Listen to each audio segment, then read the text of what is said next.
Jadi itu ya Bang ya, dipelajarin ya Bang ya. Suatu saat di perjalanan ini Abang menemukan orang-orang atau satu pribadi atau sekelompok orang mengakui mereka agama Kristen, tapi mereka tidak percaya Yesus, mereka bukan orang Kristen ya. Ingat kata-kata Mami, Kristen itu adalah pengikut Kristus, Yesus Kristus. Salah satunya itu saksi Jehovah. Saksi Jehovah itu mereka pakai kitab perjanjian lama saja.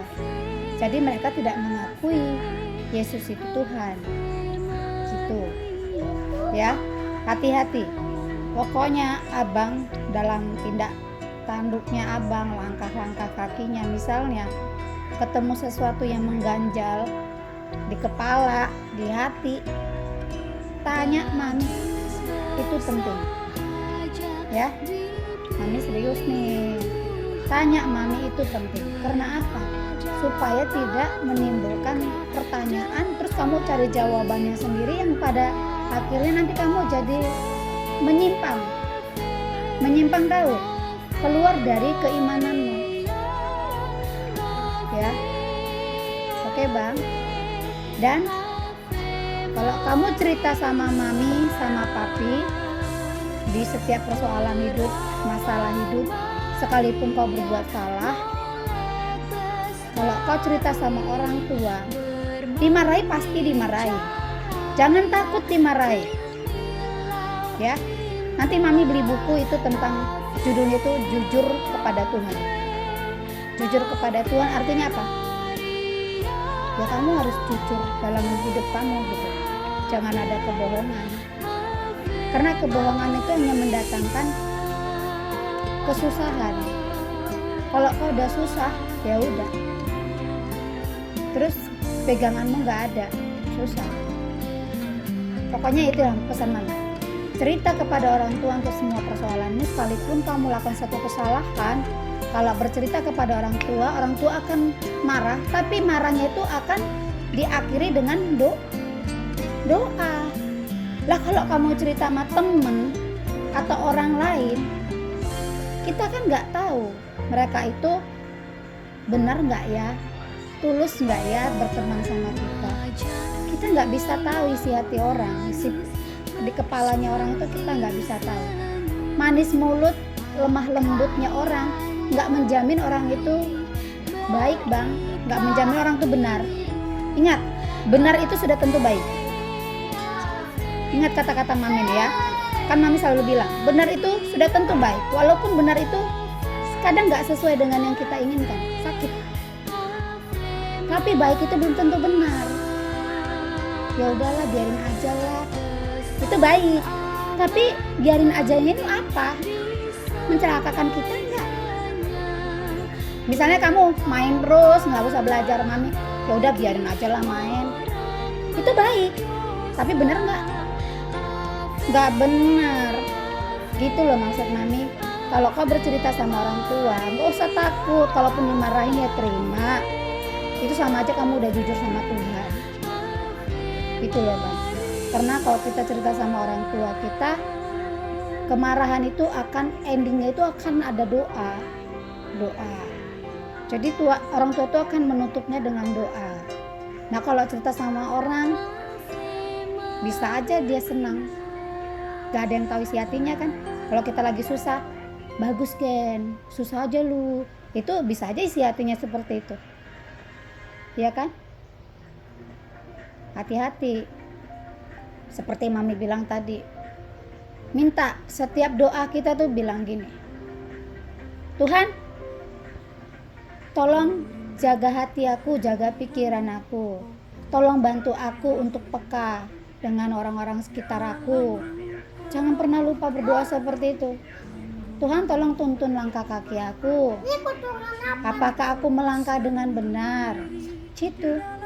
Kamu selalu minta pertolongan sama Tuhan tuh lewat doa.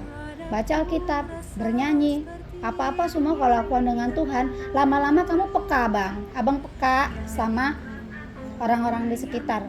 Kita dengan lihat aja mukanya nih ya, wah dia orangnya begini nih gitu. Tapi kita perlu pembuktian, tapi tetap berhati-hati, benar nggak ya seperti yang aku pikirkan ini orang, ternyata benar. Begitulah Mami. Dari kecil Mami udah terbiasa semua kesakitan hidup itu Mami doakan, Mami cerita ke Tuhan. Pada akhirnya Tuhan ya tuntun Mami, jaga Mami dari orang-orang. Berapa kali Mami ketemu orang-orang yang mencoba mencelakai Mami, berapa kali. Mami udah cerita ke Papi kok, berapa kali ketemu. Oh tahu, Tuhan kasih langsung kan kayak Mami bilang itu loh. Jadi kita tuh dikasih badan itu yang nggak enak, nggak nyaman gitu. Iya, kita lihat mukanya nih, gerak-geriknya nih. Terus damai sejahteranya kita itu terganggu gitu loh. Makanya Mami bilang tadi tuh loh, kalau kita deket dia kok kayak rasanya kita nggak nyaman ya deket dia gitu. Kayak gitu-gitu, kepekaan tuh begitu. Nah gitu, jadi hati-hati. Jangankan temen, saudara kita aja ada yang nggak suka sama kita gitu loh. Jadi kamu harus cerita sama orang tua apapun persoalannya, sekalipun berbuat salah tetap harus cerita sama orang tua, karena ada solusi yang benar dari orang tua. Kalau kepada orang lain belum tentu. Hati-hati ya Bang ya. Oke Abang. Terus kamu mau bilang apa sama Mami? Masa dari tadi tidak ada pertanyaan atau apa? Sudah cukup pembelajarannya begitu. Ini pembelajaran bolak-balik loh Bang.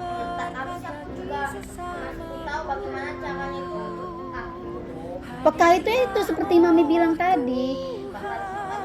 Baca Alkitab setiap hari. Kan gini, doa tiap hari. Oh baca kitab suci, doa tiap hari kalau mau tumbuh. Tumbuh itu artinya iman kita bertumbuh, kepekaan kita juga bertumbuh. Ya. Jangan terus apa-apa, misalnya Mami suruh kamu latihan piano. Ya latihan. Latihannya itu ya untuk diri kamu, ya untuk Tuhan gitu loh. Bukan untuk Mami. Lah kalau orang, kan manusia ini ada batas umurnya Bang. Setidaknya kamu melakukan untuk dirimu dan Tuhan. Ngerti Bang? Begitu. Kepekaan itu lama-lama datang kok. Abang kan rutin baca Alkitab. Ya, sebelum baca Alkitab lakukan dulu seperti apa kata Mami, penyembahan, berdoa dulu, nyanyi dulu. Berdoa, baca Alkitabnya dengan pakai hati, pikiran dilibatkan supaya misalnya kalau baca Alkitab ini tapi pikiran kita kemana-mana nih, berdoanya gini, Tuhan tolong bantu aku untuk fokus membaca Alkitab, jamah hati dan pikiran aku untuk membaca Alkitab, seperti itu. Jangan pernah lupa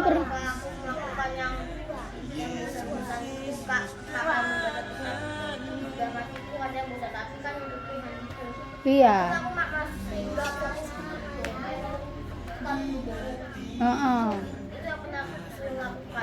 Itulah bosan gitu, apalagi waktu belajar aku pernah bosan gitu, jadinya pikiran jahat itu udah mengganggu aku gitu. Iya. Ayo main aja, main game gitu, karena aku gak melakukannya itu pikiran jahat yang mengganggu. Iya, pokoknya mengganggu pikiran lah, dia mengintimidasi. Intimidasi itu artinya itu kita tuh diserang pikirannya kita tuh, pokoknya gimana caranya kita itu tidak melakukan hal-hal yang baik, yang benar gitu loh Bang. Kita selalu, apalagi kita mau baca Alkitab itu godaannya juga banyak Bang. Godaannya banyak. Yang disuruh udah dia nggak usah, bosan tahu baca Alkitab, bosan tahu berdoa, bernyanyi, udah bosan. Udah kayak masanya itu bukan juga baca kita, tapi kan Tuhan. Kembali lagi untuk Tuhan. Tujuannya apa? Selain untuk Tuhan, ya kamu mendapat kepekaan. Jadi setiap langkah kakinya itu, misalnya maaf kata-kata kasarnya gini, kita lagi di jalan, tiba-tiba akan terjadi kecelakaan. Tapi karena kita peka, nggak usah lewat situ, lewat sini aja, akhirnya kita terhindar dari kecelakaan, kayak ada yang nyuruh gitu, ngerti nggak bang? Kayak gitu. Pernah kita pulang kampung itu waktu kita ke Solo, abang adik belum ada, di jalan tol waktu itu di tempat pembayaran tol. Dulu kan pembayaran tolnya masih cash gitu, belum pakai kartu kan. Itu pas di Semarang, tol mau masuk Semarang itu malam banget itu, jam 12-an, jam berapa lah gitu, lupa Waktu namanya. masih kecil itu. Iya, jadi di belakang pas persis di belakang mobil kita tuh ada tabrakan. Nyaris kita kalau nggak cepat-cepat tuh bayar tolnya itu nyaris kita kena tabrak tuh sama kayak truk sama mobil apa gitu, langsung push gitu. Itu artinya apa? Berarti Tuhan masih jaga kita lewat tadi itu. Terus sekalipun kita sekalipun kita diintimidasi, kita dijorokin sama setan, otak kita nih, kepala kita nih, supaya kita nggak berdoa, supaya kita nggak baca Alkitab, tapi terus lawan aja terus, sampai dia tuh, setan itu sampai kapanpun ya, sampai selama kita hidup ya, setan itu akan selalu berusaha menjatuhkan kita bang. Selama kita bernapas itu masih dalam kita gitu. iya, Tiap kali kita udah percaya kata Tuhan itu, tapi godaan masih saja tetap mengganggu gitu. ada aja godaannya banyak. Abang kan masih anak-anak nih, nanti kalau udah remaja godaannya ada lagi, naik lagi tuh. Jadi emang kalau kita semakin dekat sama Tuhan, kita baca kitab, berdoa segala macam, nyanyi, pokoknya beribadah, puji-pujian sama Tuhan, itu akan selalu ada cobaan, godaan, malah lebih keras. Jangan takut gitu loh. Iya. Ya ada tawaran-tawaran yang lebih menggiurkan lagi selain dari game gitu. Misalnya yaudah kan, kamu gak usah aja belajar, kamu lewat sini aja, main di sini aja, nanti kamu dapat duit kok banyak di sini, bla bla bla bla gitu. Jadi ada tawaran-tawaran yang menggiurkan, yang nggak perlu kita kerja, nggak perlu kita belajar, kita dapat duit banyak gitu loh bang. Tapi segala sesuatu yang didapat dengan mudah, instan, itu akan habis cepat, tidak baik buat kita. Semuanya itu harus lewat proses. Kalau kita mau menjadi orang udah percaya itu hanya dengan main game aja, tapi gampangan, tapi lebih susah itu dengan cara kayak bekerja gitu. Iya. Bekerja gitu, gagal gitu, kadang-kadang gagal, kadang-kadang berhasil. ya iya, kalau kita ikut jalan yang benar, belajar, bekerja seperti itu, ya akan selalu jatuh bangun bang. Tapi selama pegangan kita benar, kita berpegang kepada Tuhan, apa yang kita lakukan hanya untuk Tuhan, sekalipun kita jatuh, kita nggak akan sampai sedih sekali gitu loh. Karena apa? Ada yang kita pegang, Tuhan langsung hibur kita. Nggak apa-apa, yang penting kamu masih sehat, kamu masih selamat. Walaupun kita habis sih, yang penting kan sehat gitu. Iya.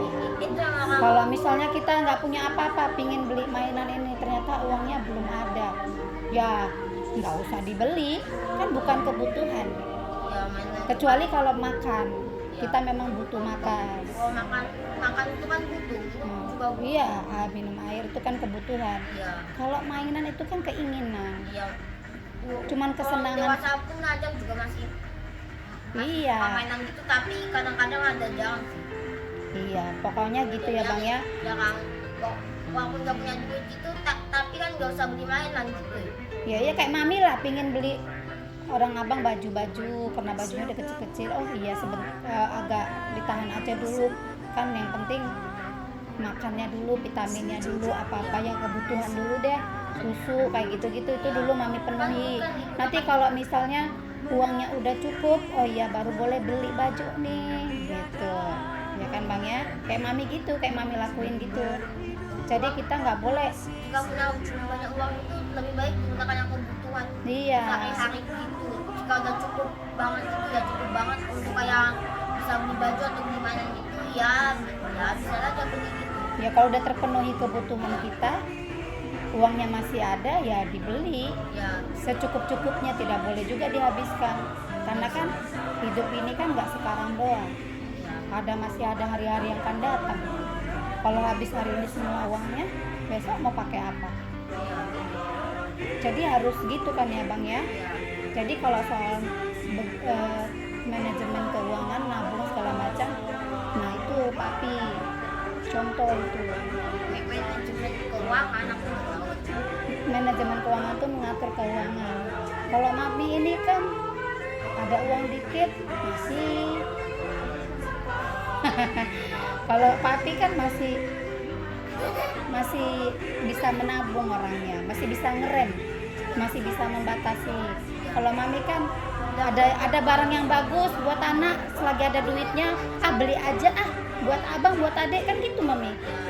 Kalau papi sih masih bisa nilai. Iya. Papi aja udah beli mainan loh. Jika mau beli mainan itu tabungan itu. Pasti mami yang lebih sering beliin kan. Nah, kalau papi kan suka susah ngeluarin kan. Iya. Nah, Suka kayak jagain gitu uang, Iya. nggak mau di spend gitu. Nah intinya gitu, pokoknya kalau ada duit, kalau untuk kesenangan, keinginan itu harus direm. Tapi jangan lupa, jangan kita gila menabung tapi lupa berbagi. Ingat, berbagi itu perlu ya.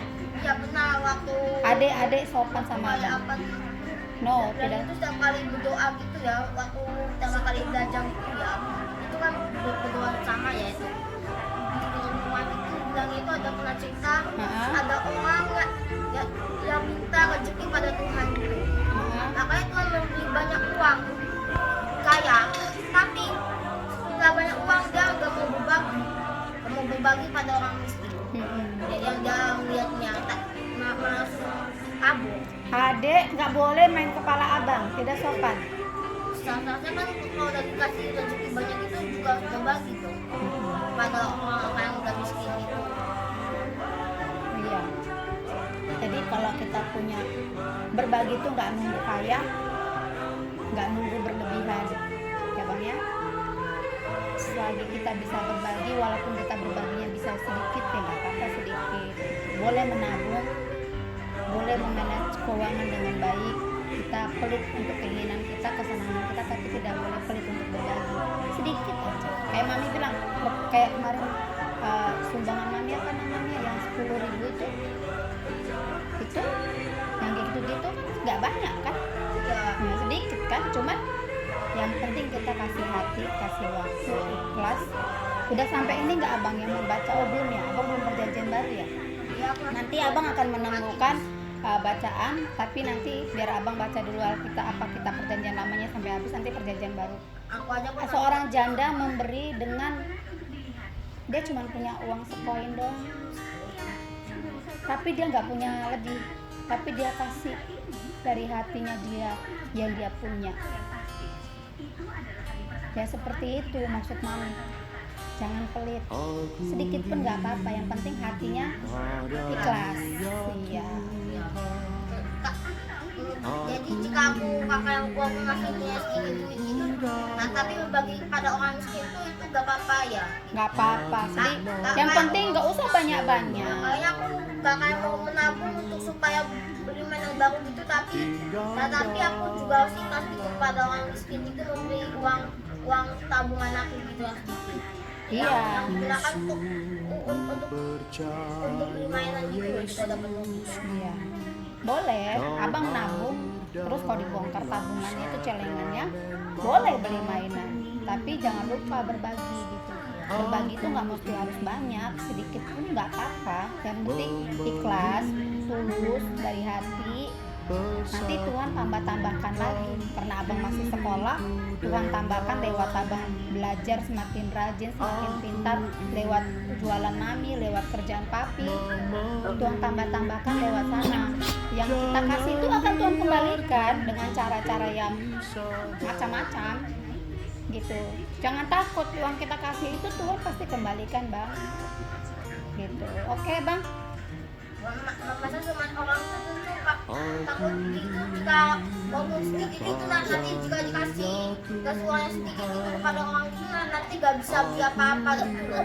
Tapi hanya dia dikembalikan sama Tuhan Pasti dikembalikan Tuhan dengan cara apa ya, banyak. Kitanya sehat, nggak mesti berupa uang juga, tapi kita sehat itu kan mahal bang.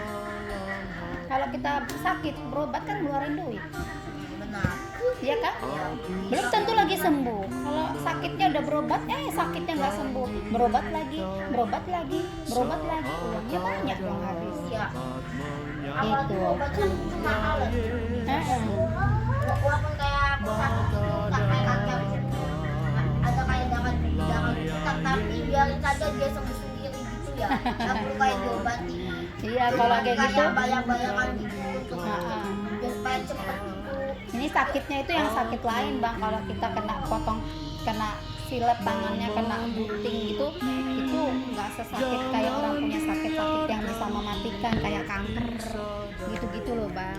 Jangan situ adek yang gitu kan sakit yang sangat berbahaya. Kanker itu bisa sampai 1 tahun bilangnya. Karena kan 1 tahun itu sama dengan 365 atau 366 hari. Iya, 365 hari. Iya. Dan sakit kanker itu juga itu sangat membunuh gitu. Jadi sakit-sakit parah yang begitu itu kita menakutkan. Gak usah sakit parah demam kayak abang biasa, demam kayak dulu tuh itu udah berjuang untuk nahan sakitnya, makannya susah, minum obat, waktunya habis, ketinggalan pelajaran, ruginya banyak bang. Jadi kalau kita memberi itu, kembalinya itu macam-macam. Ada yang kitanya sehat, ada yang kitanya ditambahin ilmu pengetahuan, kan ada itu bang. Nanti abang ketemu. Orang yang takut akan Tuhan awal dari ilmu pengetahuan. Jadi kuncinya, awal orang yang pengetahuan. Awal ilmu pengetahuannya orang yang takut akan Tuhan. Semakin takut akan Tuhan, semakin mencintai Tuhan, ilmu pengetahuan itu semakin gampang kita terima. Karena apa-apa ya Tuhan, gitu. Ya bang ya. Oke bang, diskusinya bang. Ada lagi mau ditanyakan abang? Aku sih kayak pernah dan nonton film itu tentang Pak ya. Itu namanya Job. Itu aku itu ceritanya itu waktu Satan itu menuju ke surga itu karena mau memberi sebuah percobaan itu kepada seorang yang namanya itu Job gitu loh. Atau udah tahu sih bahasa Inggris. Nah, tapi bilang itu kalau semua bank-banknya itu udah dicuri gitu, udah menyiapkan gitu, anak-anaknya itu dibunuh semua sama setan gitu. Oh gitu. Ya, tapi walaupun dia itu marah, tapi dia tetap berdoa. Dia itu marah pada Tuhan, tapi dia tetap berdoa terus gitu. Terus dia dikasih sakit kusta, tapi tetap berdoa, makanya sakit dan marah gitu. Tapi pada akhirnya itu Tuhan mengembalikan semuanya, mengembalikan hartanya, mengembalikan anak-anaknya. Itu yang dimaksud. Mengembalikan teman-temannya gitu. Ya, jadi maksud film itu begitu. Jadi apapun cobaan hidup ini, dikasih sakit penyakit, kan sakit penyakit itu bukan Tuhan yang memberi ya. Itu setan yang ngasih ya. Karena setan yang itu setan. Kejatuhan, kemiskinan, kesusahan segala macam itu datangnya dari setan yang ngasih. Tuhan nggak pernah kasih.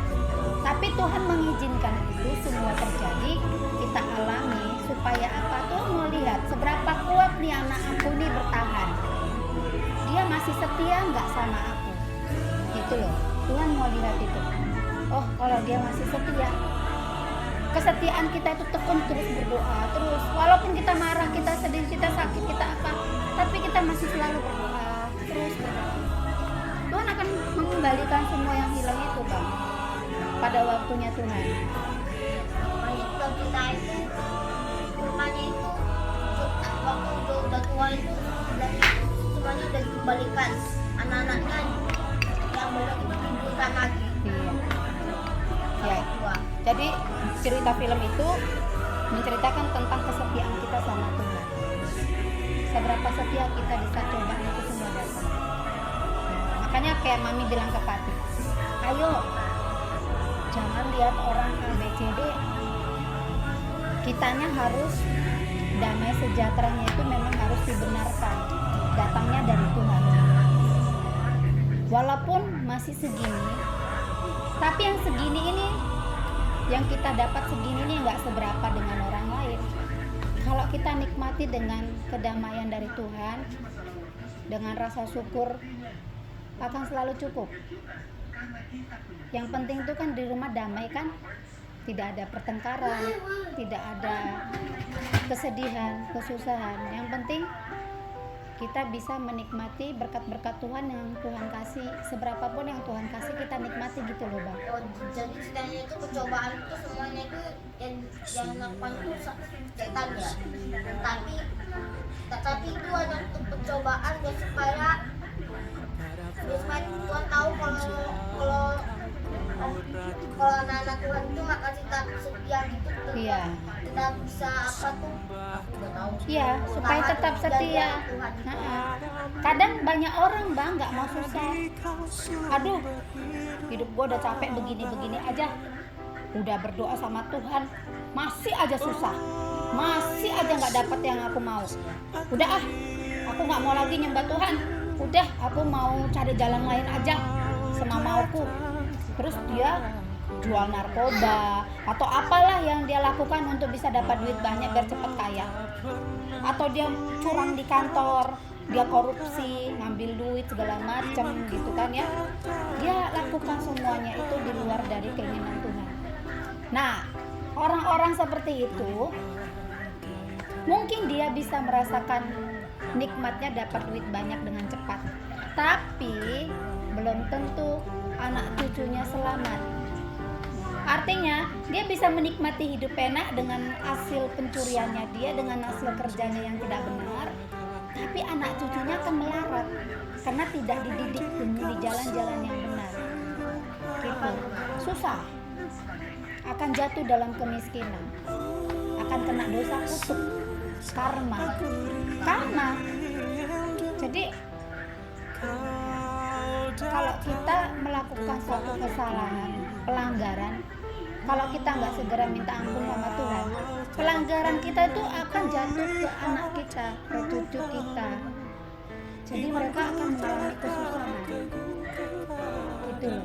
Makanya Mami sama Papi berusaha mungkin, ayo jalan seperti ini yuk, supaya kehidupan abang di masa akan datang sama adik, segala macam, anak cucu bisa hidup walaupun nggak kaya raya, walaupun nggak berlimpah harta, tapi paling nggak bisa hidup damai dengan kehidupannya, walaupun dengan rumah yang sederhana.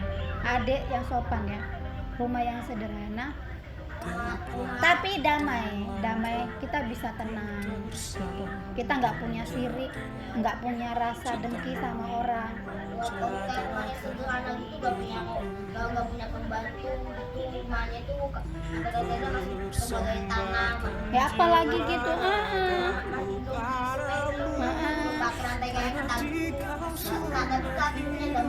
damai karena apa? Sumber kedamaian mereka Tuhan.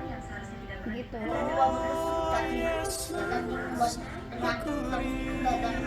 Ya harus rajin bersih-bersih, kan Tuhan juga kan nggak suka ramal. Ya kita harus rajin juga dong.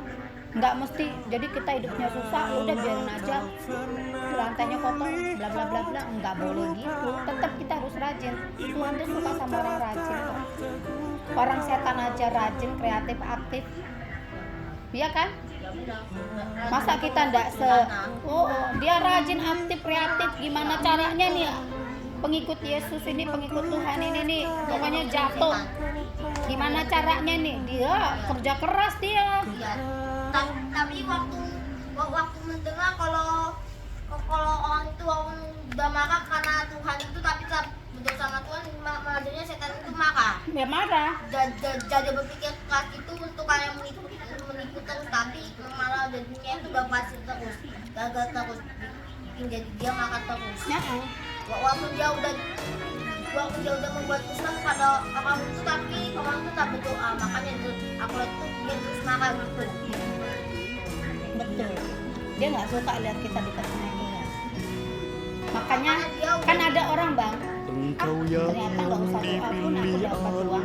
Ternyata nggak usah doa pun jualan laku. Ternyata nggak usah doa pun ada aja rezeki yang datang. Ada orang begitu kan? Enggak semakin doa kok aku semakin jauh, nggak ada yang beli jualanku, nggak ada yang apa. Nah gitu bang. Tapi jangan pernah berhenti berdoa.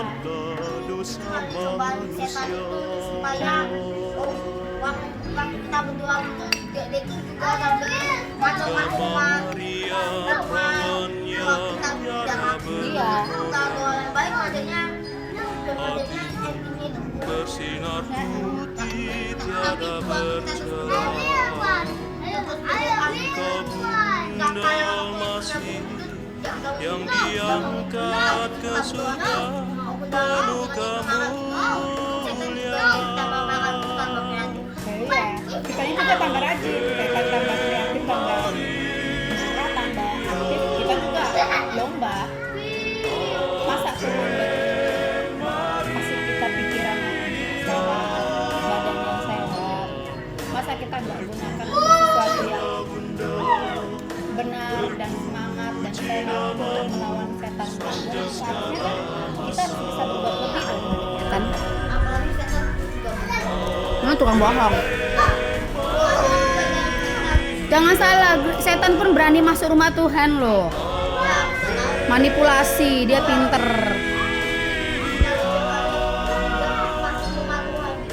Iya.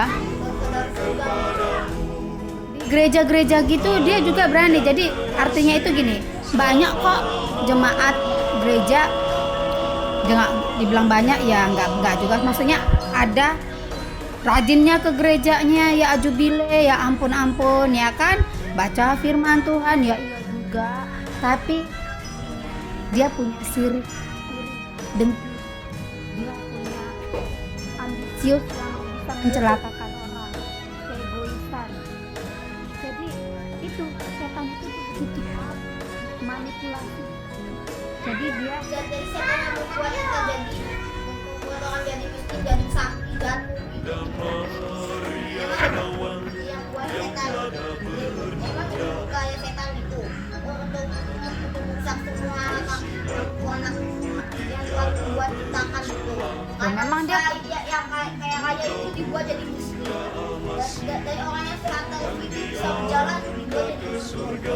iya memang dia sukanya begitu kan, suka mencelakakan, tapi setan tidak punya kuasa untuk mengambil nyawa, tapi dia cuma kerjanya merusak dan mencelakakan. Jadi kalau ada abang ketemu orang dia hobinya merusak, hobinya mencelakakan, hobinya menghina, hobinya mengumpat, hobinya apalagi mencaci maki, kayak kurang ajar lu monyet lu, dimaki-maki marah-marah gitu loh bang. Itu sudah pekerjaan setan bang. Hobinya jadi hati-hati, karena kan nanti abang karena masih di perjanjian lama, jadi belum ketemu apa yang menjadi perintahnya Tuhan Yesus itu lebih jelas di perjanjian baru. Seperti apa buah Roh Kudus itu, seperti apa, ya kan? Nanti di perjanjian baru itu akan dijelaskan seorang Kristen itu harus seperti apa. Ada lebih jelas di sana. Kalau di perjanjian lama kan masih menceritakan para nabi. Apalagi setan itu bisa berubah bentuk lagi. Bisa kayak yang manusia gitu yang semua. Iya. Abang udah nyampe ke Amsal belum kan? Apa? Udah sampai kitab Mazmur atau Amsal belum kan? Satu Samuel kan? Nah itu kan mereka tuh kan di situ di perjanjian lama kan menceritakan para tokoh-tokoh yang benar benar-benar cinta Tuhan itu, yang benar-benar berjalan sama Tuhan itu kan mereka orang-orang yang menang, ya kan? Nah seperti itu yang harus abang. Tapi waktu aku lagi dalam kitab itu ya, sedang tuh yang datang itu aku lagi sahur, jangan sahur itu dari pada tahun itu dan itu dia mau membunuh, tapi setelah udah diampuni itu dia juga mau berpikir lagi untuk membunuh lagi. Iya, karena di dalam hatinya sudah ada kebencian, Bang. Ya. Nah kebencian kita ini kan semua berawal dari kecewa, marah gitu ya. Misalnya mami ini bisa berkembang, Bang. Misalnya ada teman abang bikin abang marah, kecewa, terus abang kecewa, setelah kecewa ke bawah hati terus, kepikiran terus, akhirnya marah. Nah marahnya ini dipendem. Nah setelah dipendem, akhirnya ada dendam, ada kepahitan. Nah inilah yang akan dipakai si setan ini berkembang. Jadi rasa kecewa kita tuh, marah kita tuh, kepahitan kita tuh, kedendam kita tuh, kita akhirnya melakukan suatu tindakan yang mencelakakan orang itu. Bisa kayak gitu, Bang. Kayak tadi si Saul katanya pingin membunuh. Karena apa? Tadi dari rasa iri itu, dari rasa kecewa, dendam, marah, pokoknya dengan rasa-rasa yang mengundang setan bisa bekerja lebih lagi, yaitu Saul itu udah 3 kali membunuh, 3 kali mempunyai perasaan dan setan itu membunuh Daud. iya. Itu waktu mulai perempuan nyanyikan lagu itu, kalau Saul menyerang bisa kayak melawan ribuan musuh, tapi Daud laksa itu. Iya. Dia merasa kok Daud lebih hebat ya, kok Daud lebih ini ya gitu. Itu sudah pertama kali gitu, terus akhirnya itu diulang lagi sampai kayak Daud main kecapi gitu, terus pokoknya datang dan langsung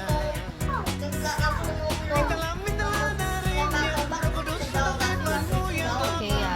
Daud bisa seperti itu karena apa? Karena pertolongan Tuhan kan. Dia karena dia dekat sama Tuhan kan. sampai kan waktu udah kayak berapa bulan gitu nggak makan sama ada Saul itu. Daud lagi.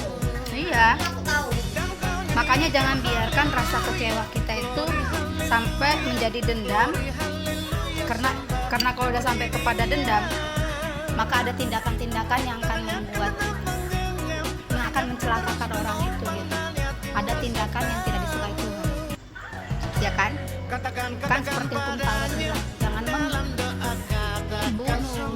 Iya.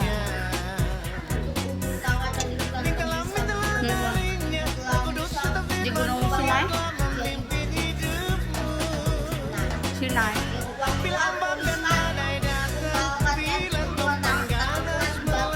Di batu, 2 loh batu.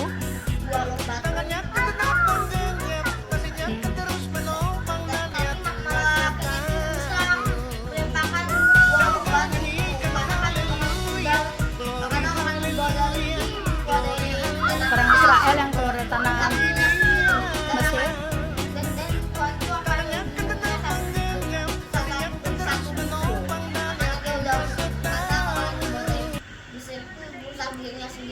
Orang Israel yang keluar dari tanah Mesir menuju tanah Kanaan. Jadi yang dibawa sama Musa itu kan bangsa Israel keluar dari tanah Mesir. Oke lah Bang, nanti kita lanjut lagi. Oke, Abang cek nanti GC. Oke, GC apa sudah masuk? Next kita bicara tentang apa Bang? Jangan kau bilang lagi tentang vaksin nanti. Oke, say goodbye. Hai. Goodbye. Gimana? Sampai ketemu lagi di channel Salam Saul. Salom So. Ini abangnya yang ngobrol, ini Salom So. Oke, say goodbye and God bless all.